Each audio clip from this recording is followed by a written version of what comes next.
Olá, bem-vindos ao nosso canal Arque Atualiza. Você já está acompanhando nossa série de aulas, a História da Arquitetura, através do Netflix? Se você não assistiu as primeiras aulas ainda, elas estão disponíveis aí no nosso canal. E hoje nós vamos falar sobre um capítulo bem à parte, que é a questão do Império Bizantino e do Império Otomano. Vamos lá?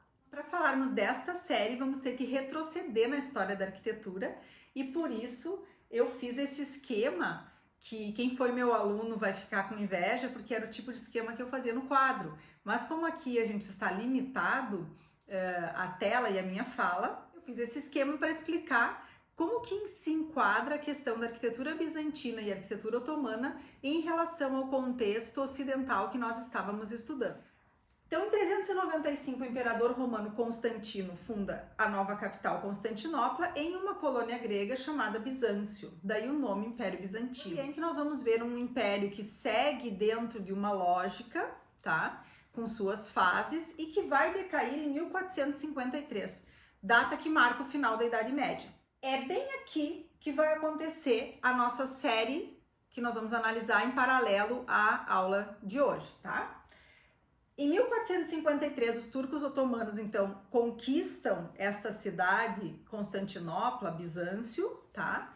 E perdura este Império Otomano no formato império, certo?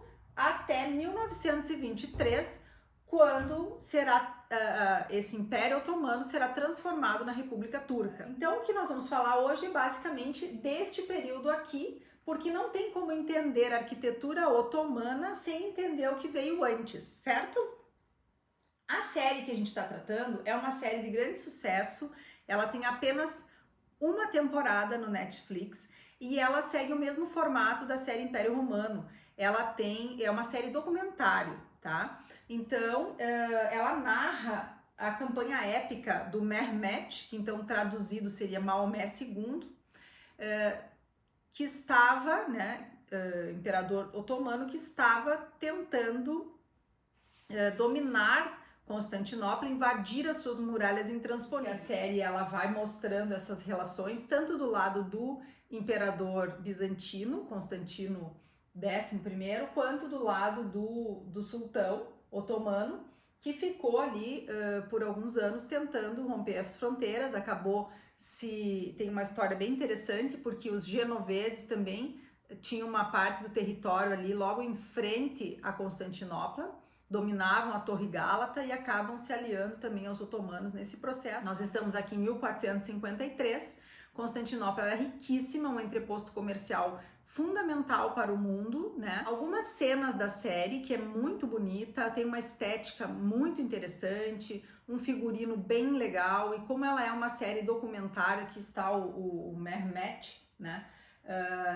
Ele tinha uma madrasta que era búlgara, então mostra essa relação também dos outros povos, né? Dessas alianças de poder, né, que foram dando poder a estes otomanos, estes turcos otomanos, neste processo todo de chegada até Constantinopla e a conquista então desta importante cidade. E então aqui o imperador Constantino da época perdeu, né, ele era ortodoxo, lembrando que era cristão ortodoxo, enquanto que os turcos otomanos eram muçulmanos. Lembrando que o islamismo é uma religião que surge no século VII, liderada por Maomé, né? E que tinha o intuito de transformar essas tribos árabes, que eram politeístas, em uma religião monoteísta. O islamismo nasceu então em Medina, Meca, as cidades sagradas, e foi se dispersando junto a essas tribos, todos esses povos mais orientais.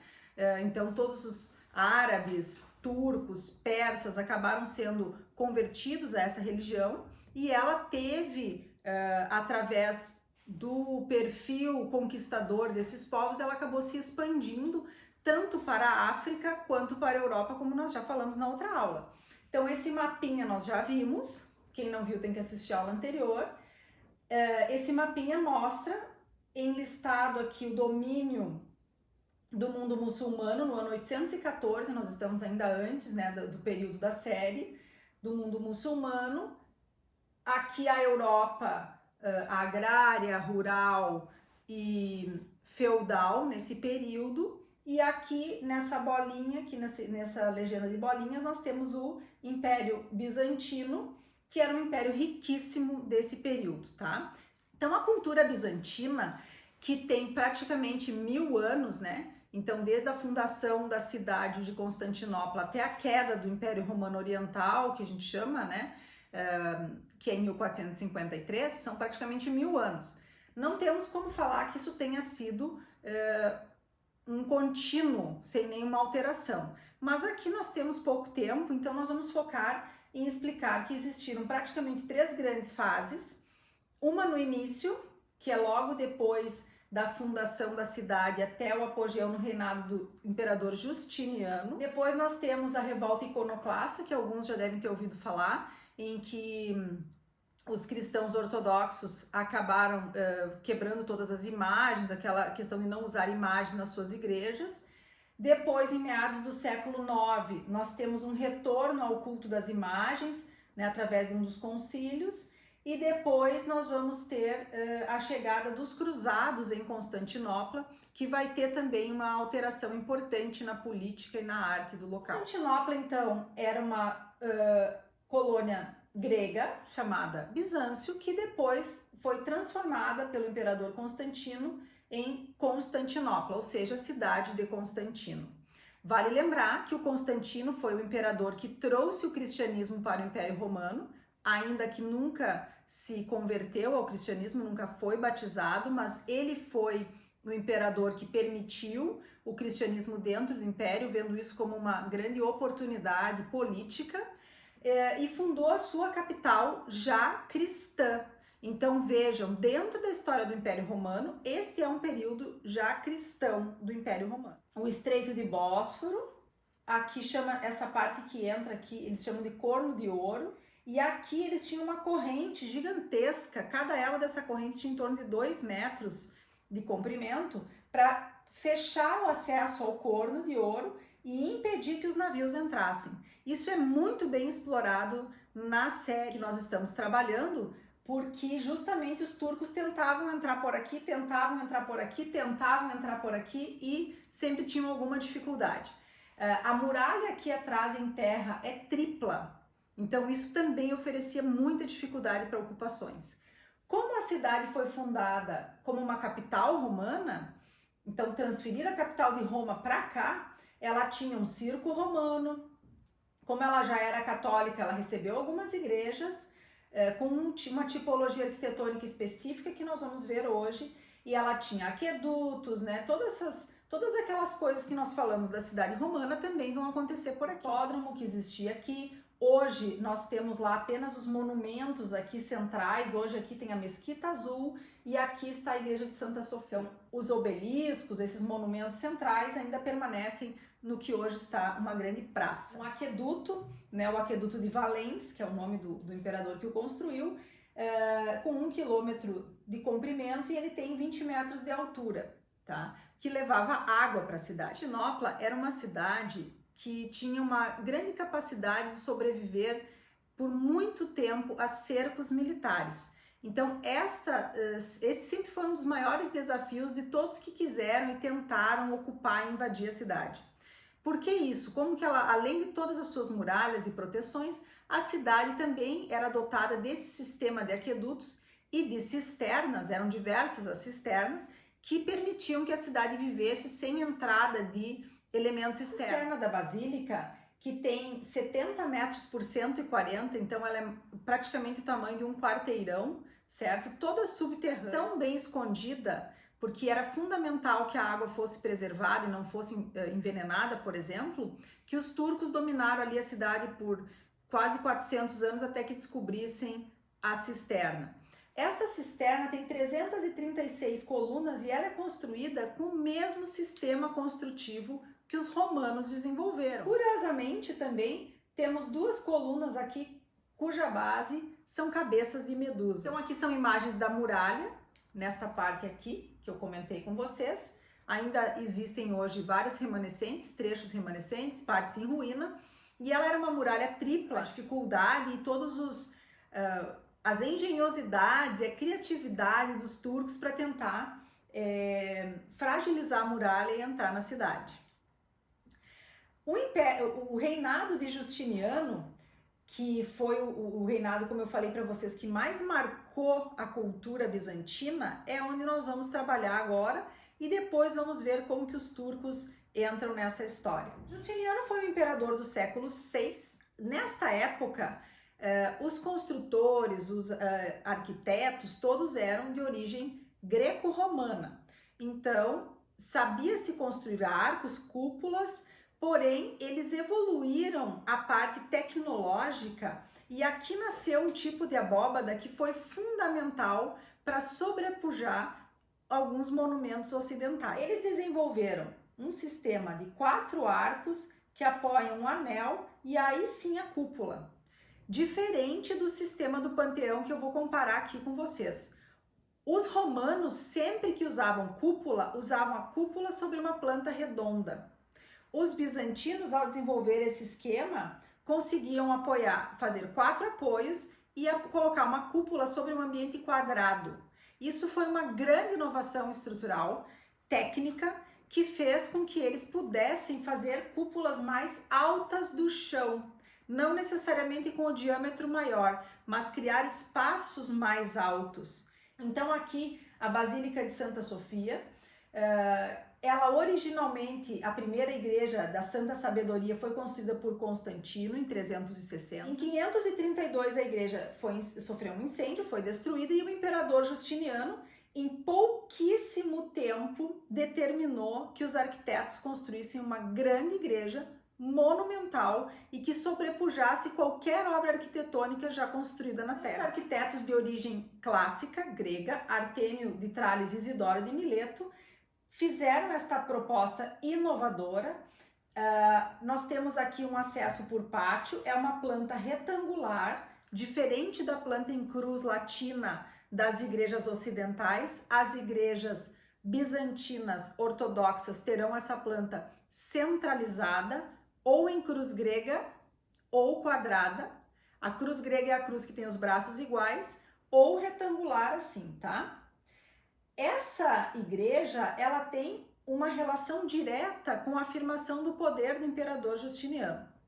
Então, esse grande espaço aqui está a cúpula, os 4 pilares e o elemento estrutural que vai levar aos esforços chamado persínia. O povo se aglomeraria nessas naves laterais e o imperador desfilaria com a sua capa maravilhosa e belíssima embaixo desse espaço monumental, reafirmando o seu poder sobre todos, através da igreja. Então, aqui no Império Bizantino já havia uma relação próxima entre o poder do imperador e o poder religioso. Ela é uma composição centralizada tanto em planta quanto em volume. Temos aqui uma cúpula com 31 metros de diâmetro. Ela caiu durante a obra, logo depois de pronta ela caiu, foi refeita. Chamar a atenção de vocês que a obra ela foi feita em muito pouco tempo, então por alguns problemas na curvatura o peso fez com que ela caísse. Mas vejam, ela é uma cúpula que tem 55 metros de altura do piso até o seu final. Então ela, diferente da cúpula do Panteão, que até este momento era a cúpula mais alta do mundo, a Sofia tem 55 metros e um diâmetro de 31, mas o Panteão, como ele era uma esfera perfeita, ele tem um diâmetro de 43 metros, então naturalmente que a altura também é 43,6 metros, porque nós tínhamos aqui uma esfera perfeita dentro do Panteão. E é diferente do tipo de cúpula de Santa Sofia. Se eu fizer a esfera dessa cúpula, ela vai dar aqui, né? Ela não vai até o piso. Mas vejam que em termos de altura, este edifício é mais alto, é mais imponente. E a sua presença na paisagem, por estar colocada em uma colina, é maior do que o Panteão que está em nível da rua em Roma. Outro elemento fundamental da arquitetura bizantina são os mosaicos. Revestirão todos os seus edifícios com mosaicos, pelo menos internamente, e com estuque, mármores, enfim, para deixar as superfícies revestidas. Esse é um mosaico importante que tem dentro da Basílica de Santa Sofia, onde o Justiniano está entregando a maquete de Santa Sofia para Nossa Senhora. E nós temos essa frase também escrita dentro da igreja, é uma frase em que ele se diz vencedor do Salomão, né? O Templo de Salomão, que na Bíblia diz que era o templo mais belo do mundo. Então, quando ficou pronta Santa Sofia, o Justiniano olhou para a igreja e disse: glória a Deus que me julgou digno de executar essa obra. Vencite Salomão. Então, na cabeça de Justiniano, Santa Sofia seria o edifício mais belo do mundo. Eu uso essa foto propositalmente porque ela esconde os minaretes que foram construídos pelos turcos depois, para mostrar a composição de Santa Sofia. Então, a cúpula central, os braços da cruz, do retângulo, né? Aqui os contrafortes, as estruturas, o arco. E quero destacar também que é a primeira vez na arquitetura em que se usa o vidro plano. Esta cúpula de Santa Sofia, ela está apoiada em 40, né? Ela tem 40 janelas fechadas com vidro plano. Então, se vocês observarem as imagens internas, vão ver que essa linha de luz dá uma leveza para a cúpula. Aqui nós vemos os imensos contrafortes que sustentam essa estrutura, plano, muitos vidros originais, e essa gravura é uma imagem já da época dos turcos, porém mostrando para vocês a grandiosidade desse espaço. Então, essa nave central com a grande cúpula e as naves laterais em dois pavimentos, tá? Aqui os detalhes, né? A alvenaria alternada com alvenaria de pedra e de tijolos, que é um dos tipos das alvenarias de origem romana, e algumas gravuras já, então, aqui com Santa Sofia, com os minaretes que foram inseridos pelos turcos depois da dominação. Esse é um mosaico clássico do Império Bizantino, né, com Jesus Pantocrator, que é com esse gesto da mão. Vejam aqui o dourado, como ele remete ao luxo e à riqueza. Então, o gosto oriental pelo luxo, pela riqueza, né, aparece também nas roupas e na arquitetura.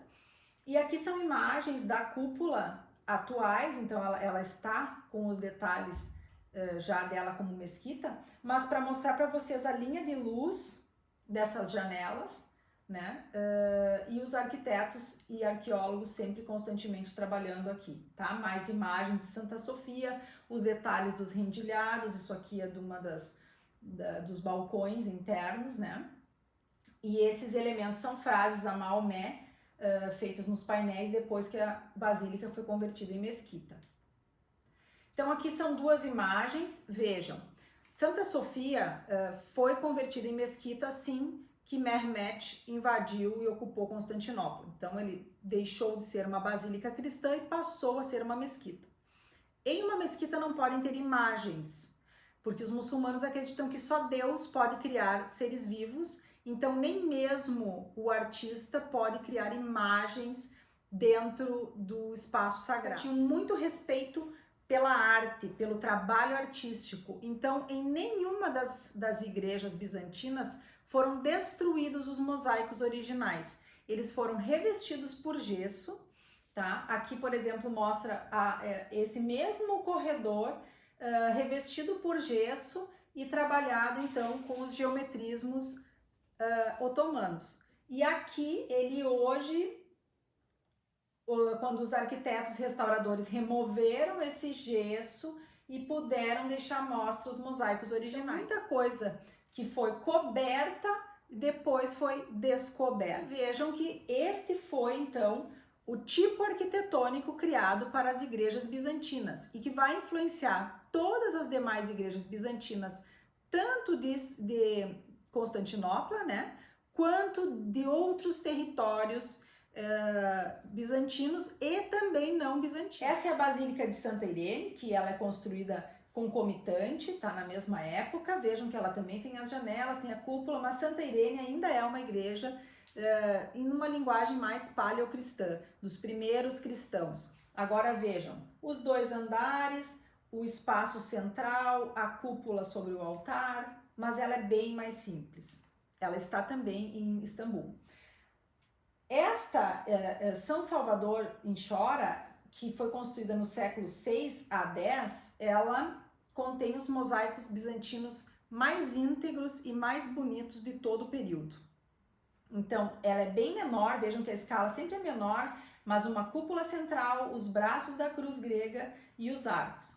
Quando vocês veem isso aqui, que é o minarete, significa que a igreja, após a tomada de Constantinopla, foi convertida em mesquita. Aqui também os mosaicos foram escondidos por gessos e hoje estão sendo redescobertos e trazidos à tona com as cenas bíblicas. Tem uma catedral que é gótica mesclada com estilo bizantino, que é muito conhecida no mundo, que é a Catedral de São Marco de Veneza, em que estão mesclados aqui vários elementos. E por que em Veneza tem muitos arabescos na arquitetura? Porque Veneza era um entreposto comercial fundamental que fazia comércio com Constantinopla e que cresceu fazendo comércio com a cidade turca e trouxe também influências da arquitetura árabe.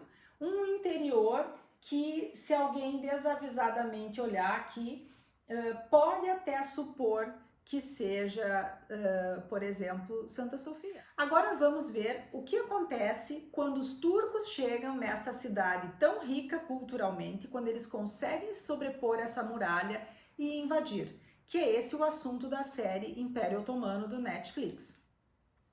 1453, o imperador Mehmed II, intitulado O Conquistador, que está aqui representado, ele era um homem culto, muito bem desenvolvido, que chegou com essa busca de conquistar a cidade e de expandir o Império Otomano. O que acontece quando ele conquista esse território tão fundamental? Então, o Império Otomano, esse mapa interessante aqui, em verde escuro vem mostrando onde ele começa a surgir. Vejam que Constantinopla está bem aqui numa pontinha entre os continentes da Europa e da Ásia. Ele vem em 1300 se configurando e conforme vai clareando, mais tarde que vai sendo conquistado, tá? E aí aqui, ó, justamente em 1453 a conquista então desse território. Vejam que eles vieram até Budapeste, chegaram muito perto de Viena, né? Então tinha uma relação aqui muito próxima com a Europa e também chegaram a conquistar e dominar Damasco, Jerusalém, o próprio Cairo, Alexandria, bordeando a África. Dominaram inclusive Bagdá, certo? Essa é uma imagem aérea atual do Google da cidade de Istambul, para retomar com vocês aquilo que nós falávamos. Então, na série eles vão mostrar as diversas tentativas de ocupação. Aqui está a parte de Gálata, aqui é o Bósforo, o Corno de Ouro, e por onde eles tentavam invadir aqui a linha da muralha ainda, e aqui a moderna Istambul. Então, esta parte aqui é a Constantinopla mais antiga, e aqui onde era domínio dos genoveses. E aqui é a parte ocidental mais contemporânea, e daqui que não está aparecendo na foto é a parte asiática da cidade. Nesse pontinho A que eu marquei de propósito está o Palácio Topkapi, que foi uma das primeiras construções que o Mehmed fez ao dominar Constantinopla. Ele construiu um palácio que foi a sede, a moradia dos sultões por praticamente 400 anos. Esse palácio foi feito exatamente neste ponto, junto a Santa Sofia e junto ao antigo circo romano. Esta é uma imagem atual que mostra Santa Sofia, a Mesquita Azul e aqui atrás essa torrezinha, o Palácio Topkapi. Então, quando a gente fala numa mesquita de estilo turco-otomano, ela vai ter o mesmo tipo de planta e o mesmo tipo de volumetria de Santa Sofia, que era uma basílica cristã ortodoxa. Eles construíram então aqui algumas adaptações para converter ela em mesquita, os 4 minaretes, que é onde sobe o muezim e é onde canta-se a oração 5 vezes ao dia. Dentro, principalmente, eles fizeram a introdução de alguns elementos que aparecem em todas as mesquitas.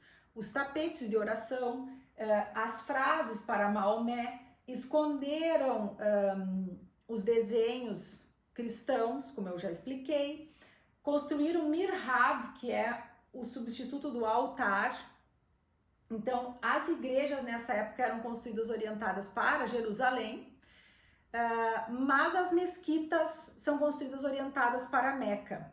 Jerusalém e Meca estão no Oriente, então há uma diferença de ângulo. Por isso que o Mihrab em Santa Sofia não está no eixo de simetria, ele está um pouquinho para a direita, porque o muçulmano reza virado para Meca. Nas mesquitas construídas, aí sim ele já está no eixo de simetria do espaço, tá? E aqui nós temos o lugar que o muezzin vai para fazer a pregação. Então, esses elementos todos, hoje Santa Sofia ela é um museu e quem visita tem contato tanto com as alterações feitas pelos turcos otomanos quanto com a arte bizantina original. Então, a transformação de Santa Sofia em mesquita e a construção do Palácio Topkapi marcaram fortemente a presença dos turcos otomanos nesta nova capital, né? E a maneira que os turcos tinham de viver. E aí, como eu comentei com vocês, vem a linguagem árabe, o arco em bulbo de cebola, esses elementos todos dourados, os rendilhados, a forma de vida dos árabes, a religião. Hoje permanecem, então, na Turquia, cristãos ortodoxos e muçulmanos. Né? Mas nesta época, então, do califado, a religião dominante era o islamismo. Aqui dentro do palácio, então, eles tinham o harém, os arabescos, as frases em árabe, né, para decorar toda essa parte que é característica da arquitetura árabe. Né? O símbolo, né, do islamismo, que é a lua crescente com a estrela, que depois, inclusive, está hoje na bandeira da Turquia.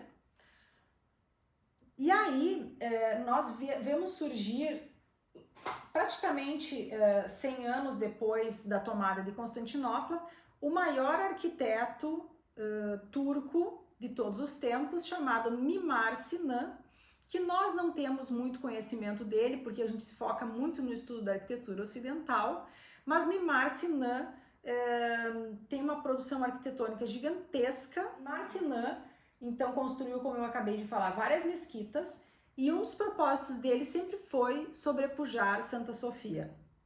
Não conseguiu em altura e diâmetro de cúpula, mas fez belas joias da arquitetura turco-otomana. A mesquita, para os muçulmanos, ela é um centro cultural, não apenas religioso. Na mesquita nós temos escola, nós temos banhos, nós temos diversos edifícios que estão lindeiros a ela e que servem à comunidade muçulmana. Então a mesquita é uma edificação, é o centro cultural e religioso de uma cidade otomana, tá? Hoje Istambul tem diversas mesquitas. Uma das mais representativas é a mesquita de Sulimani, que fica numa colina. É belíssima a vista dela a partir do lado de Gálata. Foi construída por Mimar Sinan, então na metade do século XVI. Segue a mesma linguagem estrutural que eu falei para vocês, que eles vão trazer desde Santa Sofia, porém se valoriza muito esse pátio da entrada com a fonte, porque todo fiel muçulmano precisa lavar os pés e as mãos antes de entrar na mesquita para fazer a sua oração. Então esta é uma parte bastante importante da arquitetura muçulmana. E esta cúpula, por exemplo, tem 27 metros e meio de diâmetro e 47 metros e 75 de altura. A busca pela altura e pelo diâmetro sempre foi uma questão até de vencer culturalmente ou tecnicamente o povo anterior, né? Mas vejam, as cúpulas das mesquitas decoradas com arabescos, com flores, com frases dedicadas a Maomé, que fazem referência aos nomes de Maomé, a questão das janelas, que seguem a mesma estética de Santa Sofia. Aqui os tapetes de oração, que são fundamentais, eles também indicam como uma seta Meca, né? E esse espaço da mesquita, que é belíssimo, ele não tem mobiliário, porque todos rezam no chão, né? E aí as luminárias estão então em nível, vem lá da cúpula, desce e ficam em nível dos fiéis. Esta foi a maior obra-prima de Mimar Sinan não está em Istambul, está na cidade de Edirne, é uma das principais referências da arquitetura turca otomana, né? Porque aqui ele fez uma inovação técnica e estrutural, utilizando então uma planta com 8 pilares e não apenas 4. Então ele não está com a cúpula cobrindo um espaço quadrado, e sim um espaço octogonal. E aí ele cria aqui sim uma grande inovação técnica e estrutural que desenvolve esse espaço aqui, que é uma diferenciação a partir da referência de Santa Sofia. E aqui para destacar para vocês então os 8 pilares, ou seja, o espaço octogonal coberto por essa cúpula na mesquita de Edirne. A fonte para lavar os pés, a entrada, né? Então aqui o pórtico de entrada e a cúpula. Estas mesquitas são espaços belíssimos, né, da arquitetura e muitas vezes pouco conhecidos ou pouco explorados por nós ocidentais. A mais famosa das mesquitas da Turquia é a Mesquita Azul. A Mesquita Azul dizem que tem duas origens para esse nome. Uma é pelos seus mais de 20 mil azulejos azuis que decoram a parte interna. Então, sabendo que o azulejo é um revestimento criado no Oriente, que vem para o Ocidente, né, através dos árabes. A outra, dizem que em árabe, azul e 6 é a mesma palavra.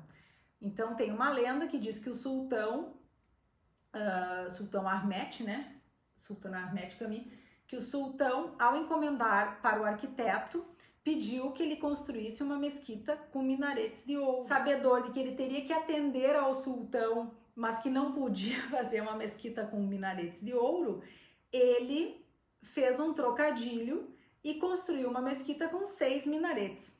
Esta é uma das lendas desta obra arquitetônica. Ela fica em frente a Santa Sofia, ela já é do século XVII, tem um grande pátio também com a fonte, mas vejam que segue a mesma tipologia arquitetônica, tá? O pátio com as cúpulas, os 4 pilares com os arcos, né? A planta em cruz grega e esta composição totalmente centralizada.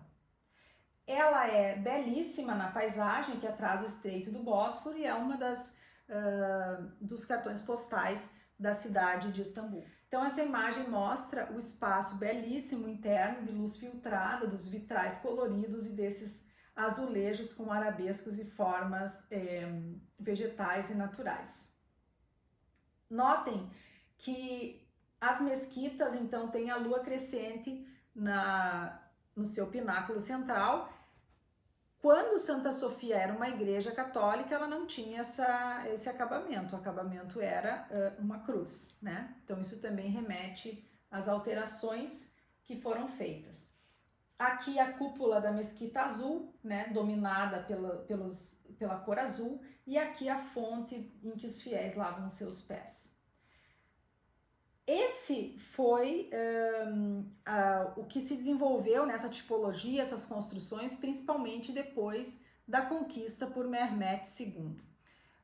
Ao chegar ao século XIX, os sultões começam a ser mais influenciados pela Belle Époque, assim como todos, né? Nós vamos falar sobre isso em outras aulas, com outras séries, mas para concluir aqui, nós vamos ver que a ruptura com essa arquitetura mais tradicional vai acontecer no século XIX e os sultões da época constroem um novo palácio para a moradia, que é o Palácio Dolmabahçe. Ele fica na parte asiática da cidade de Istambul e ele se muda para lá, abandonando Topkapı, que era um palácio que remetia ao sultanato mais arcaico. Então, o Dolmabahçe é um palácio que segue as referências de Versalhes e que nós vamos falar na próxima aula sobre a história da arquitetura através do Netflix, quando nós vamos trabalhar com as séries Versalhes e Gradient. Muito obrigada pela presença de vocês nessa aula de hoje. Continuem divulgando as nossas aulas, sigam o nosso canal Arque Atualiza, clica no sininho para receber as atualizações, porque logo depois deste curso nós vamos lançar outros vídeos e outros materiais. Até mais!